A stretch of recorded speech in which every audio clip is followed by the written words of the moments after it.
Geste bi Thierno Alassane def daal vraiment président Thierno Alassane duñ def lu dul rafetlu ko bien que école ubbi na xëy na y a un mois mais ba léegi tout à l'heure rek maa ngi doon def leçon de activité géométrique mais j'avais tout un tas de problèmes pour dérouler la leçon parce que xale yi amuñu matériel géométrique donc mu ñëw may ñu matériel géométrique may ñu ay cahier may ñu ay protège may ñu ay feuille blanche donc lu ñuy rafetlu lay doon donte ne école ubbi na peut-être il y a un mois mais terewul ba léegi dañu am problème pour xale yi mën a démarrer ndax xale yi amuñu le nécessaire pour mën a démarrer parce que xëy na ouverture yi ak jàpp na parents yi nga xamante ne yu bëri la surtout ci quartier bi nga xam ne quartier bu mel ne Grand Thiès la nga xam ne dafa bëri ay parents diminués donc bu Thierno ñëwee def geste bi te man nag comme ni ko doyen waxee militante la boo xamante ne ni ci moom laa engagé donc du ma def lu du rafetlu ko gën a vraiment daf ñuy gën a ñaax tamit rek pour ñu gën ko jàppale pour ñu gën a daw si ginnaawam parce que vraiment wane nañu ne bu yoroon réew mi tey jii dina gestu ñi nga xamante ne nii mooy ñi nga xam ne ni ñu amuñu daal. loolu jàpp nañ ko bu baax a baax te xale yi tamit defe naa ne conscient nañ si loolu conscient nañu bu baax si loolu ndax du question politicien rek moo ñu war a jàppale école ñëpp ñoo ci war a jàpp parce que école ñëpp la soxal. boo nee xale rek déjà xale mooy mujj doon mag ëllëg te xale aussi mooy mën a yorewaat réew mi bu ëllëgee donc xale yi ku leen jàppale rek jàppale nga lépp te école yi dañu manqué de tout. parents yi bu ñu dugalee seen loxo dina baax bu état bi dugalee loxoom dina baax communauté bi bu ñu dugalee seen loxo dina baax ñoom ñëpp daal ñu ngi leen di tàllal loxo di leen wax leen soxla nañu ay comme ni ñu ko gisee ndox dañ koy fay dañuy am problème pour fay ndox parfois dañuy sax coupé. parce que dañ ne bu kenn inscrire dañuy am problème mu photocopieuse wax naa ko léegi ci sama camarade yi nii ne leen photocopieuse soxla nañ ko bu baax a baax donc feuille blanche yi ñu may lu ñu soxla la parce que dañuy souvent dañuy def ay exercice di photocopier ay exercice di ko jox xale yi donc di def ay essai di def composition yi yooyu yëpp ci loolu lañ koy def donc buñ am nañ gardien mais pour fay ko problème la pour fay ko problème bu mag la sax parce que population bi ñoo engagé woon ne nañu joxe 200 chaque fin du mois pour mën ko fay mais ba léegi pour 200 yooyu dugg sax problème lay doon de ce fait dañuy am bu baax problème te insécurité bi dafa nekk ci quartier bi daaw fii dañu taal bibliothèque bi saccagé waat yenn classes yi ba dañu obligé forcément ñu jël kenn ku ñuy gardeel mais pour ñu fay ko tamit vraiment problème dañu koy ñaax moom aussi rek pour mu wutal ñu ay lampes wutal ñu lumière vraiment pour insécurité bi mën a dakk peut-être am na tuuti lu ci tane ak gardien mais tamit ñoom buñ ci dugalee seen loxo daal dafay gën a baax daal xale yi moom peut-être liñ leen di ñaax ñooy ñu góorgóorlu jàng waajur yi aussi ñu jàpp ci njàngu xale yi vraiment di leen encadrer ci kër ga di leen topp bu baax a baax daal franchement monsieur Faye waaw mais nit ku baax la aussi moom tam nit ku baax la nit ki nga xam ne nii du def dara te woowul ay adjoint diisoo ci ak moom du def dara aussi jiital ci bëgg-bëggam day jiital toujours rek luy jëmale école bi kanam ñu di ko vraiment remercier ci loolu parce que su ko neexoon aussi ne man maay directeur def lu ko neex mais déedéet du koy def souvent lu muy def rek dinañu laaj suñu avis. Thierno Ilimane Siré Sall. Monsieur les enseignants, mesdames les enseignantes, une délégation du président de la République des valeurs, Thierno Alassane Sall, donc, est venue donc, pour vous remettre gratuitement en son nom donc, du matériel pédagogique et des kits scolaires.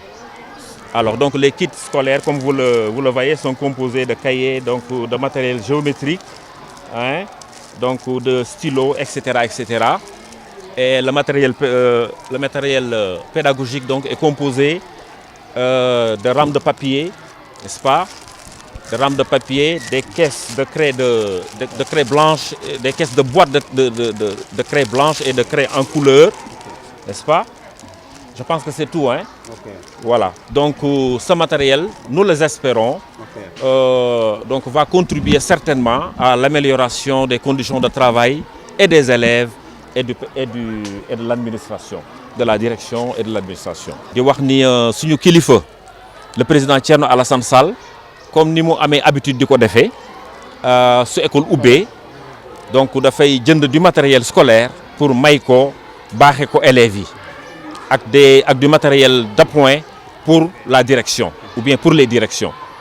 Alors donc mu nekk événement bu am solo bu nga xam ni dina jàppale tuuti les élèves c'est vrai que parents yi daañu jënd waaye moom it li mu leen di jox dina compléter donc soulager leen un peu par rapport ak matériel bi ñu war a am loolu yëpp li mu ci jublu mooy pousser élèves yi pour ñu jàng nekk ay jàngkat ndaxte élèves da ngaa war a jàng waaye aussi da ngaa war a yaru parce que léegi dañoo gis tendance bi mooy élèves yi dañoo xaw a am comportement bu xaw a indiscipliné il faut ñu noter ko bu xaw a indiscipliné léegi au Sénégal ñoo ngi xeex ci mbedd mi ñoo ngi saagante te loolu amul woon bu yàgg donc élève pour nga mun a jëriñ sa réew da ngay yaru am valeur à l'image de Thierno Alassane Sall sa bu ñu nee valeur rek mooy nga yaru am ngor am dignité bul jël alalu réew mi bul jël bagage su jàmbur donc loolu yëpp boo ko boolee nga nekk un élève poli boole ci njàng je pense que yàlla dina la suturaal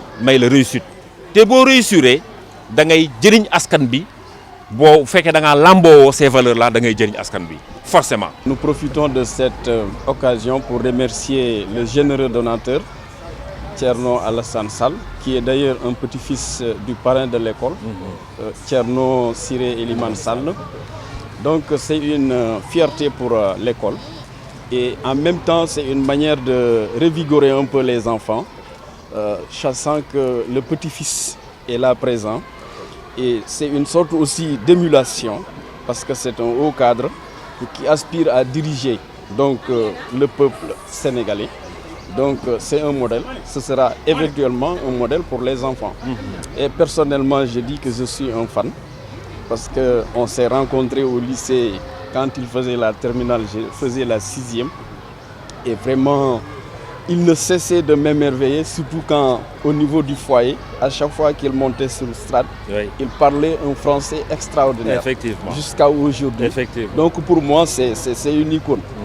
Alors, ce geste vient à son heure, parce que ça vient soulager quelque part les parents d'élèves et assister par la même occasion les élèves qui en ont vraiment grandement besoin.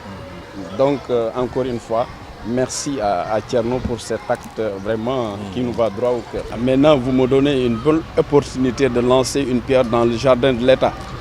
Parce que quelque part, ils disent que interdiction formelle des inscriptions, mais nous n'appelons pas ça inscription. Nous parlons plutôt de participation des parents par rapport au fonctionnement de l'école. Mais hélas, l'école élémentaire qui devait être assistée est laissée en rade. Et nous sommes traités en parents pauvres, les enseignants exposés devant la population, si bien que pour avoir le rendement qu'il faut, ça pose problème. Et je pense que l'État devait fournir beaucoup plus de moyens à cette école de base qui fournit d'excellents élèves au niveau du CM lycée, voire même à l'université. Mais aujourd'hui, alors l'enseignant de l'élémentaire se sent lésé, délaissé et exposé des fois à la vindicte populaire. Parce que des fois, on lui fait porter des choses dont il n'ose même pas faire.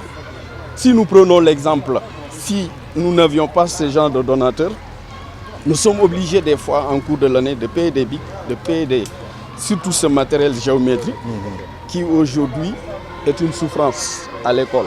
Et normalement, chaque jeudi, nous faisons cet exercice d'activité géométrique et on s'aperçoit des fois que les élèves n'en ont pas.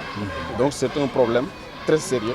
L'État doit corriger par rapport à ça et essayer de nous assister, ne serait-ce sur le plan financier et dans la sensibilisation aussi. Comme vous l'avez constaté, j'en suis sûr que vous êtes venu ici faire un reportage. Là, on avait brûlé la bibliothèque, tout le matériel était endommagé.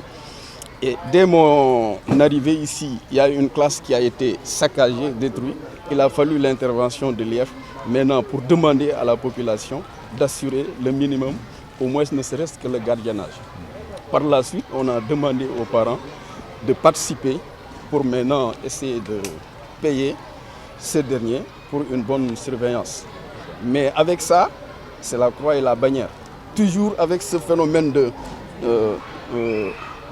interdiction formelle de participation, d'inscription.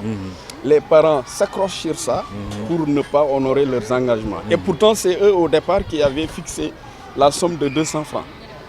Là où je leur avais dit de payer 100 francs, ils ont dit 100 francs c'est petit. Ils ont exigé 200 francs par an. Malheureusement, c'est la croix et la bannière.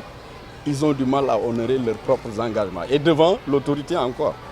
Ouais, donc nous sommes confrontés à ce problème. L'effectif tourne autour de combien? L'effectif tourne autour de 700, 600.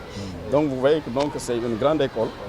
Et c'est une ancienne école, ça date de 57. Oui. Si vous voyez les deux bâtiments qui sont là-bas. Donc ça mérite rénovation. Oui.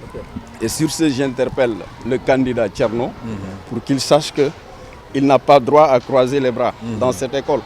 Parce qu'il est le fils du parrain, donc il doit nous assister par rapport à ça. Le petit-fils, du moins, le petit-fils, excusez-moi, le petit-fils du parrain. Le premier acte sous votre magistère est là. Et le premier acte, donc c'est encourageant. Mais on exige vraiment qu'il redouble d'efforts. Parce que le connaissant, je sais qu'il aime la connaissance.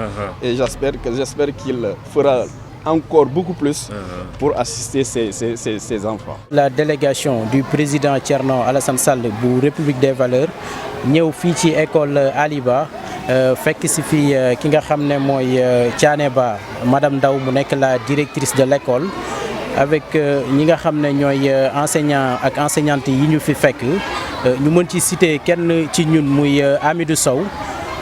tey tànk yi moo doon ki nga xam ne mooy Thierno Alassane Sall ak politique éducative am ni muy jàppale école primaire yi nekk fii ci ville bu Thiès à savoir ci ay dons de fourniture scolaire daanaka tey bi ñu duggee ci école bi suñu yaram dafa daw parce que boo fekkee xale yi ci récréation bi ni ñu doon def da ngay xam ne tey éducation lu ci waay def rek defe naa ne des na ñun ñëpp dañ ci war a def ay jéego yu am solo.